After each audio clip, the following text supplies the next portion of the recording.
Bienvenue sur Filmino Résumé. Dans cette vidéo, nous allons vous expliquer Jojo Rabbit, film de 2019, drame, comédie.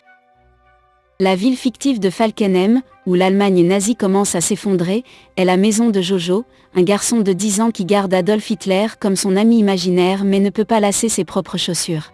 C'est un vrai nationaliste et un fanatique, endoctriné par les idéaux nazis et désireux d'aider son pays pendant la guerre, et c'est pourquoi il rejoint Jungvolk, la section junior des jeunesses hitlériennes, avec son ami Yorkie. Il passe tout le week-end dans un camp dirigé par le capitaine Klansendorf, son commandant en second Freddy Finkel et Frolin Ram, responsable de la Ligue des filles allemandes. Il donne des uniformes de la taille d'un enfant et un poignard spécial avant d'être amené à expérimenter une variété d'activités comme le lancement de grenades, le creusement de tranchées, la lecture de cartes et la défense contre les gaz, entre autres. Ou du moins, les garçons le sont. Les filles apprennent à panser les plaies, à faire les lits et comment tomber enceinte. Jojo réussit bien dans des activités comme décrire le peuple juif et brûler des livres, mais lorsqu'il s'agit de combats au corps à corps, il a peur et se faufile, attirant l'attention des garçons plus âgés. Quand vient le temps pour le garçon d'apprendre à tuer, ces adolescents voient à quel point Jojo est hésitant et lui mettent un lapin dans les bras en lui demandant de faire une démonstration. Jojo jure qu'il n'a pas peur,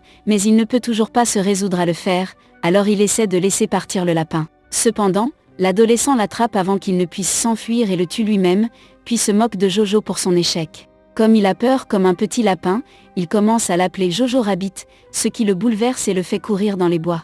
Alors qu'il est assis sur une racine d'arbre en train de pleurer, Hitler imaginaire se présente et lui dit que les lapins sont en fait assez courageux, ils sortent dans la nature tous les jours pour attraper leurs carottes et ils doivent être sournois pour ne pas se faire attraper. Encouragé à être un lapin puissant, Jojo retourne au camp, où Klansendorf apprend aux enfants à lancer des grenades sous sa supervision. Jojo passe à côté de lui, vole la grenade qu'il a dans la main et continue de courir dans les bois, où il lance la grenade si mal qu'elle rebondit sur un arbre et atterrit sur ses pieds, explosant sur son visage. Jojo tombe inconscient, mais il a des souvenirs flous de personnes l'amenant à l'hôpital et de sa mère Rosie Betzler lui rendant visite. Il se réveille quelques jours plus tard dans sa chambre, et la première chose qu'il remarque en sortant du lit est la boiterie de sa jambe, la seconde étant les cicatrices sur son visage qu'il trouve en se regardant dans le miroir. Sa mère vient le voir puis le serrer dans ses bras et lui rappeler qu'il la tient même si son père est parti et que sa sœur Inge est décédée. Après lui avoir fait remettre son uniforme, Rosie ramène Jojo au siège de Jungvolk, où il trouve Klansendorf nourrissant maladroitement Finkel.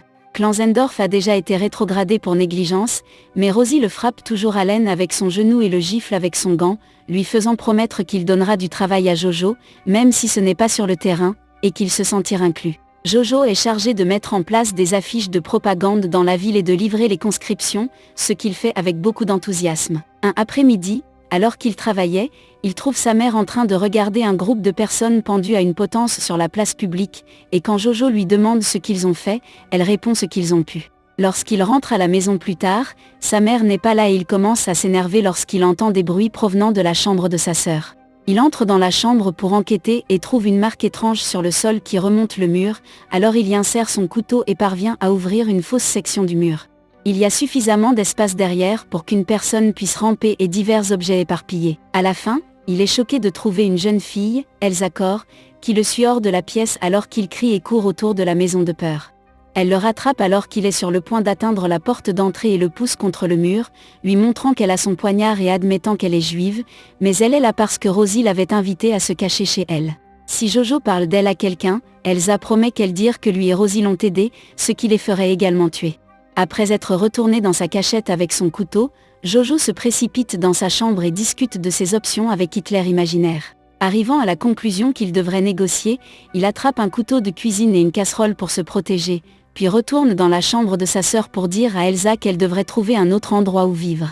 Cependant, il a de nouveau peur lorsqu'elle le surprend par derrière, prend également le couteau de cuisine et le jette hors de la pièce. Jojo discute à nouveau avec Hitler imaginaire et ils arrivent à la conclusion qu'il devrait faire en sorte qu'Elsa se sente en sécurité afin qu'elle baisse sa garde. Quand Rosie revient le soir, Jojo lui dit qu'il a entendu des bruits à l'étage, mais elle lui dit que ça devait être des rats. Après que Rosie ait mis Jojo au lit, elle va voir Elsa pour lui dire de faire plus attention, car si quelque chose devait arriver, elle ne peut pas la choisir plutôt que son propre fils. Elle rappelle également à Elsa que tant qu'il y a au moins une personne en vie, elle perd. Le lendemain, Jojo va à la piscine, ce qui devrait l'aider avec sa jambe.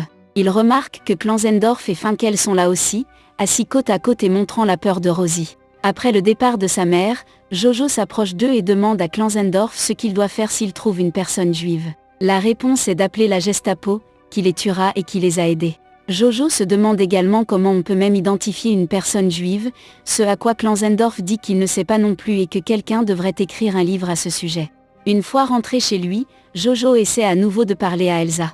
Après avoir souligné qu'ils sont dans une impasse parce qu'aucun d'eux ne peut dire à l'autre s'ils ne veulent pas d'ennui, il lui dit qu'il lui permettra de rester en échange d'informations sur le peuple juif, afin qu'il puisse écrire un livre d'exposé. Elsa accepte et explique que ce sont des gens comme lui, mais comme il ne la croit pas, elle dit que ce sont des démons qui aiment l'argent et qui sont allergiques à la nourriture. Jojo comprend rapidement son plan pour lui faire apporter de la nourriture, et quand il commence à expliquer que la race aryenne est supérieure et que le peuple juif est faible, Elsa l'attrape, lui couvre la bouche et le secoue en lui expliquant qu'il n'y a rien de faible sur les juifs avant qu'elle ne retourne dans sa cachette. Lorsque Rosie revient le soir, elle brûle quelque chose dans la cheminée avant de verser du vin et de jouer de la musique. Elle est très heureuse car les Alliés ont pris l'Italie et la France sera la suivante.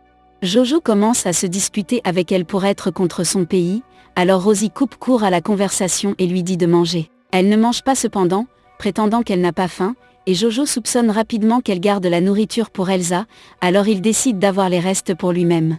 Il pense que si son père était là, il comprendrait, et comme il veut tellement le voir, Rosie enfile la veste de son mari et se peint une barbe sur le visage avec de la cendre pour gronder Jojo de parler ainsi à sa mère.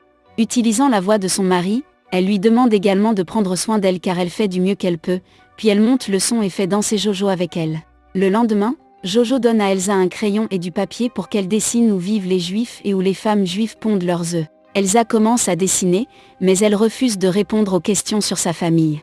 Cependant, elle parle à Jojo de son fiancé Nathan, qui se bat avec la résistance. La photo qu'elle donne à Jojo est un dessin de sa propre tête car c'est là que vivent les juifs. Jojo a une idée de plan.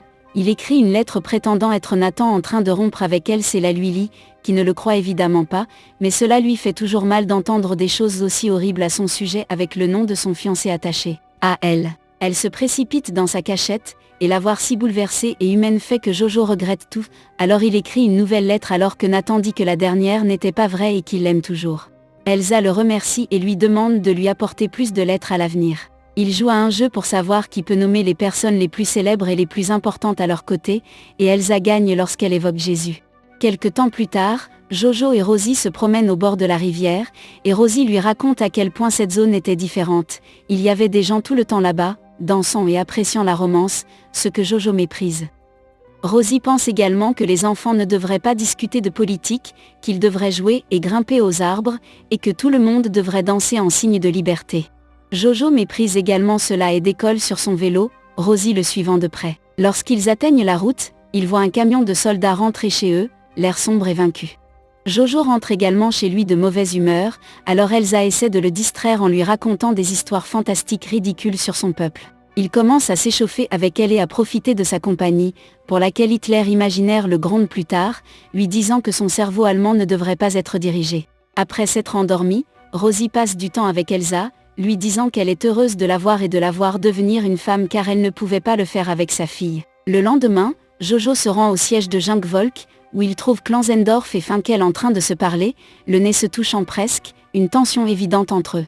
Jojo leur dit qu'il écrit un exposé sur le peuple juif, mais ils se moquent de lui, ne croyant pas que c'est réel. Klansendorf décide de partager avec lui quelques dessins qu'il a réalisés pour ses uniformes et ceux de Finkel, qui sont très flamboyants. Puis il confie une nouvelle tâche à Jojo, il doit collecter de la ferraille pour l'effort de guerre. Alors qu'il se promène dans les rues habillé en robot, Jojo voit sa mère distribuer de petits dépliants anti-nazis, et il rencontre également Yorkie, qui a été accepté comme soldat. Lorsque Jojo lui dit qu'il a capturé une personne juive, Yorkie répond qu'il en a vu un dans la forêt et ne comprend pas de quoi il s'agit, ce qui donne beaucoup à penser à Jojo.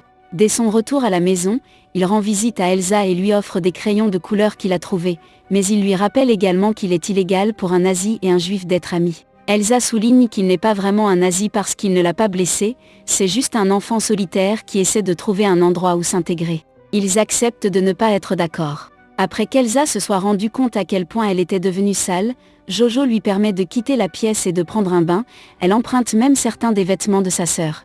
Ils sont sur le point de dîner ensemble lorsque quelqu'un frappe à la porte, et après avoir couru vers sa cachette, Jojo ouvre la porte pour trouver un groupe d'officiers de la Gestapo dirigé par Hermann Dietz, et juste après eux, Klanzendorf et Funkel arrivent aussi, disant qu'ils devaient apporter une brochure à Jojo, ce qui ressemble à une excuse. La Gestapo commence immédiatement à fouiller la maison pour toute activité suspecte alors que Dietz demande à Jojo pourquoi sa mère est absente toute la journée et pourquoi son uniforme n'a pas de couteau.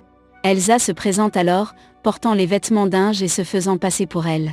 Elle leur dit que c'est elle qui a attrapé le couteau parce que son frère la dérangeait, alors la Gestapo va ensuite fouiller sa chambre. Dietz se méfie toujours d'elle, alors il lui demande ses papiers. Elsa attrape la carte d'identité d'Inge dans ses tiroirs et l'attend à Klanzendorf, qui lui demande son anniversaire. Elsa devine correctement et Klanzendorf la laisse partir, mais Dietz intervient quand il voit le livre d'exposé de Jojo. La Gestapo commence à le parcourir, riant de tous les dessins démoniaques du peuple juif, et bien que Klanzendorf n'ait pas l'air trop amusé, Elsa se sent plutôt bouleversée et trahie lorsqu'ils atteignent une section où Jojo a décrit toutes les façons dont Nathan devrait mourir. Heureuse de n'avoir rien trouvé d'anormal, la Gestapo part, et Klanzendorf part également après avoir rendu à Elsa la carte d'identité et Jojo son couteau. Elsa découvre que la date sur les journaux est différente de ce qu'elle a dit, ce qui signifie que Klanzendorf les a toujours aidés. Jojo souligne que personne ne sait vraiment qu'Inge est morte, donc Elsa pourrait prétendre être elle et vivre avec eux normalement, mais elle se sent toujours blessée par le contenu du livre, alors elle dit à Jojo qu'ils ne peuvent pas être amis. Hitler imaginaire crie sur Jojo pour avoir essayé de se lier d'amitié avec Elsa et pense qu'elle est une bonne personne et lui dit de clarifier ses priorités. Alors qu'il est sorti chercher de la nourriture, Jojo trouve Rosie pendue à une potence sur la place publique. Dévasté, il s'accroche à ses jambes et pleure, essayant même d'attacher sa chaussure en vain. Après avoir regardé le corps pendant des heures, il rentre chez lui avec son couteau à la main, blâmant Elsa pour la mort de Rosie et prêt à la poignarder pour cela. Elle arrête sa main juste à temps et il ne parvient qu'à la griffer. Alors qu'il se remet à pleurer, Elsa a pitié de lui et le réconforte. Elle explique qu'elle a toujours su que Rosie faisait partie de la résistance, bien qu'elle ne connaisse pas les détails, et que le père de Jojo se bat également pour la résistance, mais Rosie lui a dit le contraire de ne pas le contrarier. Elle avoue également que ses parents ont été emmenés dans un camp de concentration, donc ils ne se connaissent que l'un l'autre. Jojo commence à aller dans les rues pour récupérer de la nourriture dans les poubelles et remarque à quel point la ville est détruite chaque jour. Lui et Elsa commencent une routine ensemble, partageant des repas et appréciant les fausses lettres de Nathan que Jojo écrit. Un après-midi, la ville entre dans un état chaotique lorsque les Alliés lancent une offensive, profitant du fait qu'Hitler s'est suicidé. Jojo rencontre Yorkie, qui transporte des armes parce que l'armée a tellement besoin de soldats qu'elle envoie les enfants. Jojo lui dit que la personne juive qu'il a attrapée est en quelque sorte sa petite amie maintenant et qu'il s'inquiète parce que c'est illégal, mais Yorkie souligne qu'il a rencontré les Russes et les Japonais et qu'ils sont pires que les Juifs. Ram les trouve ensuite et après avoir envoyé Yorkie avec une arme à feu, elle donne à Jojo une veste d'uniforme pour qu'il ne soit pas abattu par accident à leur côté. Une bombe explose alors dans la zone, et Jojo est étourdi en regardant tout le monde se battre, y compris les enfants et les personnes âgées, et même Klanzendorf et Funkel portant leur création flamboyante. Jojo a trop peur pour se battre, alors il se cache dans un bâtiment abandonné jusqu'à ce que ce soit fini. Il sort après que les choses se soient calmées et voit les Américains enlever les drapeaux nazis pour les remplacer par les leurs, célébrant leur victoire. Les soldats soviétiques saisissent tous les nazis qu'ils voient, y compris Dietz et le reste de la Gestapo, et voyant la veste que porte Jojo, ils le prennent également. Il retrouve Klanzendorf parmi les autres prisonniers, qui lui dit que c'est un bon garçon et qu'il devrait s'occuper de sa sœur avant d'enlever sa veste et de lui cracher dessus en le traitant de juif pour que les soldats le laissent partir. Jojo ne peut que regarder Klanzendorf être emmené pour être exécuté par un peloton d'exécution. Sur le chemin du retour, Jojo retrouve Yorkie, qui dit qu'il ira voir sa mère pour un câlin. Lorsqu'il fait remarquer que la petite amie de Jojo peut être libre maintenant, Jojo est découragé à l'idée qu'Elsa parte et se précipite vers la maison. Il décide de mentir à Elsa et de lui dire que l'Allemagne a gagné la guerre pour qu'elle ne puisse pas partir, mais après avoir parcouru son livre et vu des dessins de sa mère et d'un lapin dans une cage, il fait semblant d'écrire une autre lettre de Nathan et la lit lui disant qu'il a un plan pour la faire sortir de la ville. Ensuite, Elsa avoue enfin que Nathan est mort l'année dernière de la tuberculose, mais elle a trouvé les lettres réconfortantes. Jojo admet qu'il l'aime de manière romantique, mais il sait qu'elle ne l'aime que comme un frère, ce avec quoi elle est d'accord, alors il veut quand même l'aider à s'échapper. Hitler imaginaire est déçu de lui pour cela et essaie de le convaincre de changer d'avis, mais Jojo lui tient finalement tête et le jette hors de la maison par la fenêtre. Elsa hésite à sortir, mais Jojo l'encourage jusqu'à ce qu'elle parvienne à franchir la porte. À ce moment, une voiture avec le drapeau américain passe, alors Elsa gifle Jojo pour lui avoir menti. Lorsqu'il se demande quoi faire ensuite, ils décident de danser pour célébrer leur liberté. Merci d'avoir regardé, laissez-nous un like si vous avez apprécié et abonnez-vous pour plus.